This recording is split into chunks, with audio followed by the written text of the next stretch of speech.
माला डाला, ठीक है? चलिए, तलवार धनुष और पैदल सैनिक कुरुक्षेत्र में खड़े हुए, रक्त पिपासु महारथी एक दूजे सम्मुख अड़े हुए, कई लाख सेना के सम्मुख पांडव 5 बिचारे थे, एक तरफ थे योद्धा सब एक तरफ समय के मारे थे, महासमर की प्रतीक्षा में सारे ताक रहे थे जी, और पार्थ के रथ को केसो स्वयं हाँक रहे थे जी, रणभूमि के सभी नजारे देखने में कुछ खास लगे, माधव ने अर्जुन को देखा, अर्जुन उन्हें उदास लगे। बोलने दीजिए ना। तो अब अर्जुन उदास हो गए, अब अर्जुन क्यों उदास हो गए? वहां से तो आए बड़े, मतलब युद्ध भूमि में आ गए, लेकिन उदास क्यों? बेटा सामने उनके कोई बड़े पापा है, कोई गुरु है, कोई भाई है, सब चचेरे भाई, तो उनका खानदानी तो था। अब अर्जुन दुखी हो गए, मतलब उदास हो गए, मैं इनको कैसे मारूं, है ना? ये गुरु तो मेरे पूजने लायक है, मैं इनको कैसे मारूं? ठीक है बेटा?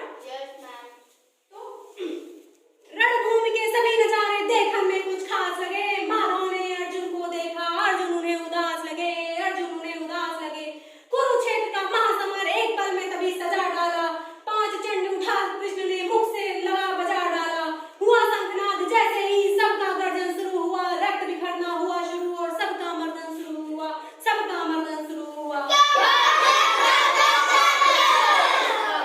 अब कृष्ण ने बोला, अब अर्जुन उदास हो गए, कृष्ण ने बोला उठो, उठिए आप, है ना? अब कृष्ण जी सोच रहे थे कि अर्जुन क्या क्या कह रहे थे कि ये तो मेरे गुरु हैं, पूजने लायक, मैं इनको कैसे मारूं, ये मेरे भाई हैं, इनके साथ पला बढ़ा, मैं इनको कैसे मारूं? तो कृष्ण जी सोच रहे थे इसका तो सब कुछ जा रहा है, इसका पूरा राज्य चला जाएगा अगर इसने युद्ध नहीं किया, उसके बाद में अगर इसके ये संस्कार है, मारना नहीं जा रहा है, इसका मतलब इसमें मेरे दिए हुए संस्कार है ना? तो वो उनको समझाते हैं, ठीक है? कहा कृष्ण ने उठ पाट और एक काम को मीट जड़ा, गांडीव पर रख बाणों को, प्रत्यंचा को खींच जड़ा, प्रत्यंचा को खींच जड़ा। अर्जुन के जो वो था धनुष था, उसका नाम था गांडीव। क्या नाम था बेटा? गांडीव। आज दिखा दे रणभूमि में योद्धा की तासीर, यहाँ इस धरती पर कोई नहीं अर्जुन के जैसा वीर, यहाँ अर्जुन के जैसा वीर यहाँ। अब अर्जुन ने कृष्ण भगवान की बात सुनी, ठीक है? सुनी बात माधव की तो अर्जुन का चेहरा उतर गया, एक धनुर्धारी की विद्या मानो चूहा उतर गया, मानो चूहा उतर गया। बोले पाठ सुनो कान्हा, पाठ बोल रहे हैं, बोले पाठ सुनो कान्हा, अर्जुन जी बोल रहे हैं हे कान्हा सुनिए, बोले पाठ सुनो कान्हा, जितने ये सम्मुख खड़े हुए हैं हम तो इनसे सीख सीख कर सारे भाई बड़े हुए हैं, सारे भाई बड़े हुए हैं। वो बोले जितने लोग खड़े हैं तो सब मेरे भाई ही हैं, हम लोग साथ में ही पले बड़े हैं, गुरु विद्या सीखे हैं ना? इधर खड़े बाबा भीष्म ने मुझको गोद खिलाया है, गुरु द्रोण ने धनुष बाण का सारा ज्ञान सिखाया है, सारा ज्ञान सिखाया है। अर्जुन जी कह रहे हैं कि जो इधर खड़े इनके पितामह थे, कौन थे? भीष्म, है ना? तो ये कहे इधर तो बाबा भीष्म पितामह खड़े हुए, इन्होंने हमको गोद में खिलाया, इधर मेरे इनके गुरु का क्या नाम था? द्रोणाचार्य ने हमको धनुष बाण का सारा ज्ञान सिखाया, मैं कैसे इनको मारूं, है ना? सभी भाई पर प्यार लुटाया कुंती मात हमारी ने, कभी कोई नहीं छोड़ी थी प्रभु माता गांधारी ने। इनकी माता का नाम कुंती था अर्जुन जी की, और दुर्योधन की माता का नाम गांधारी था। अब ये कह रहे हैं कि जिन माता कुंती ने मेरी सभी भाइयों को एक समान माना है ना, चचेरे और अपने का अंतर नहीं किया, कुंती गांधारी माता भी हम लोग को बहुत मानती थी, मैं कैसे इन लोगों को मार करके उन माताओं की गोद सुनी कर दूं, उनको कैसे दुखी कर दूं? अर्जुन मोह माया से ग्रसित हो रहे थे, ठीक है बेटा? फिर अर्जुन जी बोल रहे हैं ये जितने गुरजन खड़े हुए हैं सभी पूजने लायक हैं, माना दुर्योधन दुशासन थोड़े से नालायक हैं, थोड़े से नालायक हैं। मैं अपराध क्षमा करता हूँ, बेशक हम भी छोटे हैं, ये जैसे भी हैं आखिर माधव सब ताऊ के बेटे हैं, सब ताऊ के बेटे हैं। छोटे से भूभाग की खातिर हिंसक नहीं बनूंगा मैं, स्वर्ण ताकतवर अपने कुल का विध्वंसक नहीं बनूंगा मैं, खून सने हाथों को होता राजभोग अधिकार नहीं, परिवार मारकर गद्दी मिले तो सिंहासन स्वीकार नहीं, सिंहासन स्वीकार नहीं। अब वो कह रहे हैं एक छोटे से भूभाग के खातिर मैं सबको मार के हिंसक नहीं बनूंगा, मतलब जब किसी को मारता हिंसक कहलाता है ना। एक छोटे से भूभाग के खातिर मैं सबको मार डालूं, जब मेरा पूरा खानदान ही मर जाएगा तो मैं राज भोग कर क्या करूंगा, है ना? मैं राजा बनकर क्या करूंगा, है ना? खून से सने हाथों को राजा बनने का कोई अधिकार नहीं होता, राज तो भोगने का कोई अधिकार नहीं होता, ठीक है बेटा? परिवार मारकर गद्दी मिले तो सिंहासन स्वीकार नहीं, रथ पर बैठ गया अर्जुन मुंह माधव से मोड़ दिया, मुंह माधव से मोड़ दिया, आंखों में आंसू भरकर गांडीव हाथ से छोड़ दिया, गांडीव हाथ से छोड़ दिया। इतना सब कह करके वो कृष्ण उतार देते हैं, रथ पर रख देते हैं। ठीक है बेटा? अब जब गांडीव हाथ से छूटा, कृष्ण जी मतलब अकुला गए। गांडीव हाथ से जब छूटा, माधव भी कुछ अकुलाए थे। शिष्य पार्थ पर गर्व हुआ और मन ही मन हर्षाए थे, मन ही मन हर्षाए थे। वो सोचे इतना तो सब कुछ इसका जा रहा है, फिर भी ये तीर नहीं चला रहा है ना, इसमें कहीं ना कहीं मेरे संस्कार को गर्व हो रहा था ऊपर। ठीक है? मन में सोच लिया, अर्जुन की बुद्धि न सकने दूंगा, समर भूमि में पार्थ को कमजोर नहीं पड़ने दूंगा, कमजोर नहीं पड़ने दूंगा। धन बचाने की खातिर एक नौ अभियान शुरू हुआ। उसके बाद जगत गुरु का गीता ज्ञान शुरू हुआ, गीता ज्ञान शुरू हुआ। ठीक है? एक नजर अब कृष्ण भगवान गीता का उपदेश दे रहे हैं। हम लोग की पवित्र पुस्तक कौन सी है? गीता है ना? देखते हैं आप लोग भागवत गीता लोग के घर में बैठती है ना? तो यही कहानी रहती है। ठीक है बेटा? अब वो गीता का उपदेश देना शुरू करें। ठीक है? एक नजर, एक नजर, एक नजर, एक नजर, एक नजर में रणभूमि के कड़कड़ डोल गए माधव। टकटकी बांध कर देखा, अर्जुन एकदम बोल गए माधव, हे पार्थ मुझे पहले बतलाते, मैं संवाद नहीं करता। पार्थ मुझे पहले बतलाते, मैं संवाद नहीं करता। तुम सारे भाइयों की खातिर कोई विवाद नहीं करता, कोई विवाद नहीं करता। पांचाली के तन पर लिपटी साड़ी खींच रहे थे वो, दोषी वो भी उतने ही है, जबड़ा भींच रहे थे जो, जबड़ा भींच रहे थे जो। घर की इज्जत तड़प रही थी, कोई दो टूक नहीं बोले। पौत्र बहू को नग्न देखकर गंगा पुत्र नहीं बोले, गंगा पुत्र नहीं बोले। इनकी वाइफ का नाम, इनकी पत्नी का नाम द्रौपदी था। उनका चीर हरण जब हो रहा था, दुशासन उनका साड़ी खींच रहा था, उस समय कोई गुरु नहीं बोल रहे थे, है ना बेटा? तो वही कह रहे हैं कि तब तो गंगा पुत्र भी नहीं बोले। इनको याद दिला रहे हैं ना, गंगा पुत्र मतलब भीष्म पितामह जी। ठीक है? गंगा जी के पुत्र थे, कल आपको बताया था ना। फिर कृष्ण जी अर्जुन से कह रहे हैं, तुम कायर बनकर बैठे हो, हे पार्थ बड़ी बेशर्मी है। संबंध उन्हीं से निभा रहे जो लोग यहाँ अधर्मी है, जो लोग यहाँ अधर्मी है। धर्म के ऊपर यहाँ आज भारी संकट है खड़ा हुआ, और तेरा गांडीव पार्थ रथ के कोने में पड़ा हुआ, रथ के कोने में पड़ा हुआ। धर्म पे संकट के बादल तुम छाने कैसे देते हो, कायरता के भाव को मन में आने कैसे देते हो, आने कैसे देते हो। हे पांडु के पुत्र, हे पांडु के पुत्र, धन का कैसा कर्ज उतारा है। शोले होने थे, शोले होने थे, शोले होने थे, आंखों में पर बहती जल धारा है, बहती जल धारा है। वो बोले, हे अर्जुन, हे पार्थ, तुम्हारे आंखों में तो अंगार उगलना चाहिए था, लेकिन तुम्हारे आंखों में तो अश्रु की धारा बह रही है ना? उनको ज्ञान दे रहे। ठीक है? गांडीव उठाने में पार्थ जितनी भी देर यहाँ होगी, इंद्रप्रस्थ के राजभवन में उतनी अंधेर वहाँ होगी, उतनी अंधेर वहाँ होगी। तुमने जितना भी देर किया तीर उठाने में, तुम्हारा जो राज है वहाँ उतनी अंधेर वहाँ चलेगी। दुर्योधन अधर्मी राजा था ना बेटा? अधर्म धर्म की गहराई में खुद को नाप रहा अर्जुन, अश्रुधार फिर तेज हुई और थर थर कांप रहा अर्जुन, थर थर कांप रहा अर्जुन।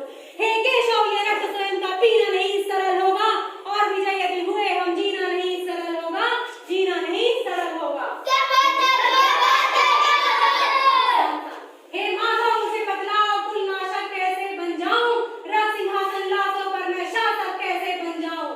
कैसे उठेंगे उनका जो कर पर अधर लगाते हैं, करने को जिनका स्वागत ये कर भी स्वयं जुड़ जाते हैं। इन्हीं करों में बाल्यकाल में सबके पैर दबाए हैं, इन्हीं करों को पकड़ करों में पितामह मुस्काए हैं। अपनी बाणों की नोक जो इनकी ओर करूंगा मैं, केशव मुझको मृत्यु दे दो, उससे पूर्व मरूंगा मैं। वो कह रहे हैं कि जिन गुरु ने हमें तीर सिखाया है, इन लोगों में कैसे मारूं, इन लोगों में मार दूंगा तो उससे पहले आप अगर मैं मार दे तो आप ही मुझे मृत्यु दे देना। ठीक है? ठीक? उसके बाद युद्ध के मुझे न कुछ भी पास दिखाई देता है, माधव इस रणभूमि में बस नाश दिखाई देता है, नाश दिखाई देता है। बात बहुत भावुक थी किंतु जगत गुरु मुस्काते थे। ठीक है? बात बहुत भावुक थी किंतु जगत गुरु मुस्काते थे, और ज्ञान की गंगा निरंतर चक्रधारी बरसाते थे, चक्रधारी बरसाते थे। चक्रधारी कौन? क्या आत्मचक्र था ना? जन्म मरण की यहाँ योद्धा बिल्कुल चाह नहीं करते, क्या होगा अंजाम युद्ध का ये परवाह नहीं करते। जन्म मरण जो योद्धा होता है, जो सैनिक होता है, उसको जन्म और मृत्यु से डर नहीं लगना चाहिए, है ना? वही तो समझा रहे। पार्थ यहाँ कुछ मत सोचो, बस कर्म पे ध्यान लगाओ तुम, बात युद्ध के क्या होगा ये मत अनुमान लगाओ तुम। इस दुनिया के रक्तपात में कोई तो एहसास नहीं, निज जीवन का करे फैसला, नर के बस की बात नहीं, नर के बस की बात नहीं। क्या बात है, क्या बात है, क्या बात है।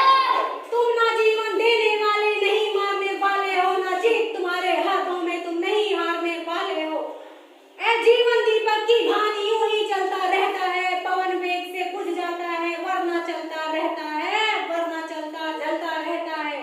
मानव वश में शेष नहीं कुछ, फिर भी मानव डरता है, वह मरकर भी अमर हुआ जो धर्म की खातिर मरता है, जो धर्म की खातिर मरता है। न सत्ता सुख से होता है, न सम्मानों से होता है, जीवन का सार सफल केशव बस बलिदानों से होता है, बलिदानों से होता है। कृष्ण जी ने कहा कि राजा बन करके कोई सफल नहीं होता है, जो एक सैनिक है, जो एक योद्धा है, उसका जीवन तब सफल होता है जब वो बलिदान देता है। बलिदान मतलब अपनी जान न्यौछावर कर देता है, ठीक है।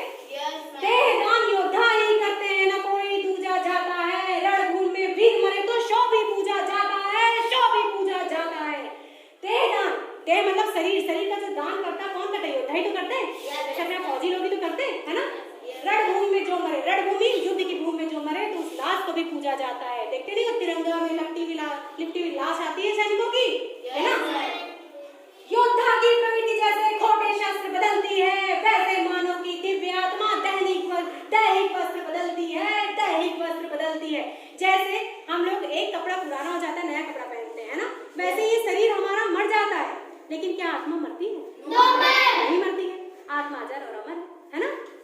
आत्मा भी एक शरीर को छोड़कर दूसरे शरीर में चली जाती है ना। तो वही उनको समझा रहे हैं कि आत्मा थोड़ी मरेगी, वो तो एक शरीर को छोड़कर दूसरे शरीर में चली जाएगी, है ना।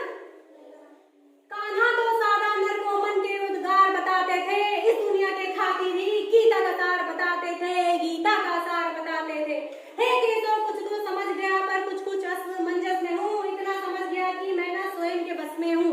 अर्जुन कह रहे हैं, हे केशव मुझे कुछ कुछ समझ में आ रहा है, लेकिन अभी भी मुझे थोड़ी थोड़ी असमंजस है, कंफ्यूजन है कि मैं क्या करूँ, ठीक है। हे माधव मुझे बदलाव कुल नाशक कैसे बन जाऊं मैं, रक्त सिंहासन लाशों पर मैं शासक कैसे बन जाऊं, शासक कैसे बन जाऊं। हे माधव मुझे ये बताइए कि मैं कैसे कुल का नाश कर दूं अपने, है ना, कैसे मैं कुल नाशक बन जाऊं। सिंहासन पर मैं लाश रखकर मैं कैसे शासक बनूंगा, मैं कैसे राजा बनकर राज करूंगा, है ना। ये मान और सम्मान बताओ, जीवन के अपमान बताओ, जीवन मृत्यु क्या है माधव, रण में जीवन दान बताओ। काम क्रोध की बात कही, मुझको उत्तम काम बताओ, अरे खुद को ईश्वर कहते हो तो जल्दी अपना नाम बताओ, जल्दी अपना नाम बताओ, ठीक है। उसके बाद इतना सुनते ही कृष्ण भगवान कहते हैं, इतना सुनते ही माधव का धीरज पूरा डोल गया, तीन लोक का स्वामी भी बेहद गुस्से में बोल गया। सारे सृष्टि को भगवान बेहद गुस्से में लाल दिखे, देवलोक के देव डरे, सब माधव में काल दिखे, सब माधव में काल दिखे। अरे कान खोल कर सुनो पाठ, मैं ही त्रेता का राम हूँ। कृष्ण भगवान अपना रूप दिखा रहे हैं उनको। वो पूछे ना अर्जुन कि आप कौन है, कृष्ण भगवान अपना रूप धारण कर लिए। वो बोले त्रेता युग में कौन पैदा हुआ था? राम भगवान, वही मैं ही राम भगवान था। जब जब अधर्म, जब जब कोई अत्याचारी आ जाता है, मैं अपना रूप बदलकर जरूर धरती पर जन्म लेता हूँ, ठीक है। त्रेता युग में राम बनकर के लिए थे ना, तो वही बता रहे हैं। अरे कान खोल कर सुनो पाठ, मैं ही त्रेता का राम हूँ। कृष्ण मुझे सब कहता है, मैं द्वापर का घनश्याम हूँ, मैं द्वापर का घनश्याम हूँ। रूप कभी नारी का धरकर मैं ही केश बदलता हूँ, धर्म बचाने की खातिर मैं अनगिन वेश बदलता हूँ, मैं अनगिन वेश बदलता हूँ।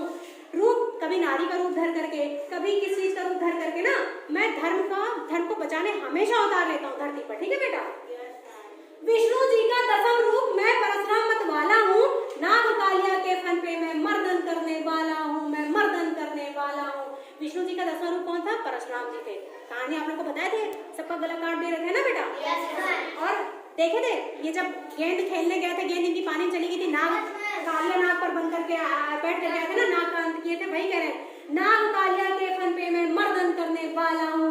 बांकासुर और महिषासुर को मैंने जिंदा गाड़ दिया, नरसिंह बनकर धर्म की खातिर हृदय कश्यप फाड़ दिया। प्रहलाद के पिताजी का क्या नाम था? हृदय कश्यप, उनको फाड़ दिए थे ना, है ना। प्रभु प्रहलाद को जलाने जाते थे, प्रहलाद को बचाने के लिए क्या करे भगवान नरसिंह रूप धारण करके आए थे, और उनका ऐसे नरसिंह मतलब आधा शेर आधा आदमी, ठीक है, ऐसे नाखून से फाड़ दिए थे उनका, ठीक है। रथ नहीं कनिक भी चलाता है, बस मैं ही आगे बढ़ता हूँ, गांडी हाथ में तेरे है पर रणभूमि में मैं लड़ता हूँ, रणभूमि में मैं लड़ता हूँ। इतना कहकर मौन हुए, खुद ही खुद सब जाए केशव, पलक झपकते ही अपने दिव्य रूप में आए केशव, दिव्य रूप में आए केशव, पूरा रूप धारण कर लिया उन्होंने, ठीक है। दिव्य रूप में मेरे केशव का सबसे अलग दमकता था, दिव्य रूप मेरे केशव का सबसे अलग दमकता था, कई लाख सूरज जितना चेहरे पर तेज दिखता था, चेहरे पर तेज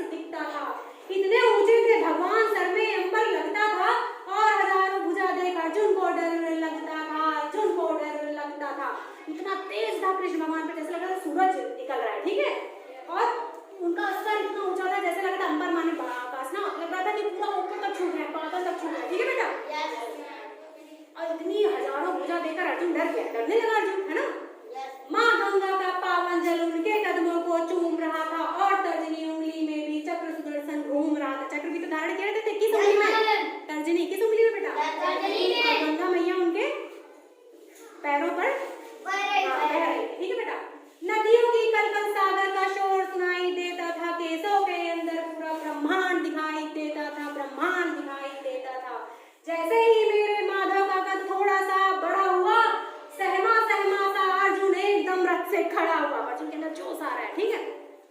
माँ गीता के ज्ञान से सीधे हृदय पर प्रहार हुआ। मृत्यु के आलिंगन हेतु फिर अर्जुन तैयार हुआ, फिर अर्जुन तैयार हुआ। अब कृष्ण जी का रूप देकर के, इतना गीता को उपदेश सुनकर के अब अर्जुन में जोश आ गया, आपको खड़े हुए गांडी उठा करके, ठीक है।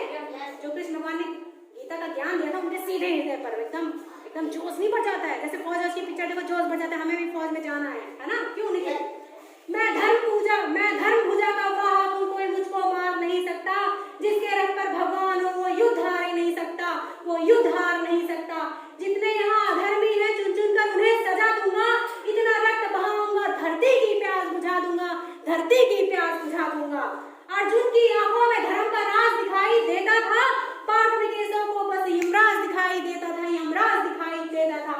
रण में जाने से पहले उसने एक काम किया, चरणों में रखा शीश। अर्जुन ने केशव को प्रणाम किया, केशव को प्रणाम किया। रण में युद्ध स्टार्ट करने से पहले उन्होंने कृष्ण भगवान का पैर छू कर उनको प्रणाम किया, ठीक है बेटा। जिधर चले बाढ़ पाट के सब पीछे हट जाते थे, बाढ़ चले थे सब पीछे हट जाते थे, भीतर भीतर हो रहे थे। जिधर चले बाढ़ पाट के सब पीछे हट जाते थे। रणभूमि के कोने कोने लाशों से पट जाते थे, लाशों से पट जाते थे। हर जगह लाश लाश दिखाई देती थी, हर कोने में लाश लाश दिखाई देती थी, ठीक है बेटा। कुरुक्षेत्र की भूमि पे नाच नचाया अर्जुन ने, सारी धरती लाल हुई, को राम मचाया अर्जुन ने, को राम मचाया अर्जुन ने। बड़े बड़े महारथियों को भी नानी याद दिलाई थी। मृत्यु का वो तांडव था जो मृत्यु भी घबराई थी, मृत्यु भी घबराई थी। ऐसा लगता था सबको मृत्यु से प्यार हुआ है जी। ऐसा धर्म युद्ध दुनिया में पहली बार हुआ है जी, पहली बार हुआ है जी। क्या महाभारत जैसा युद्ध आज तक हुआ? नहीं। अधर्म समूचा नष्ट किया, पार्थ ने कसम निभाई थी। इंद्रप्रस्थ के राजभवन पर धर्म भुजा लहराई थी, धर्म भुजा लहराई थी। सारे अधर्मी का नाश हो चुका था। इंद्रप्रस्थ के राजभवन पर कौन जीत गया था? इंद्रप्रस्थ कौन जीता? अर्जुन लोग जीते, पांडव लोग जीते। धर्मराज के शीश के ऊपर राज मुकुट की छाया थी, पर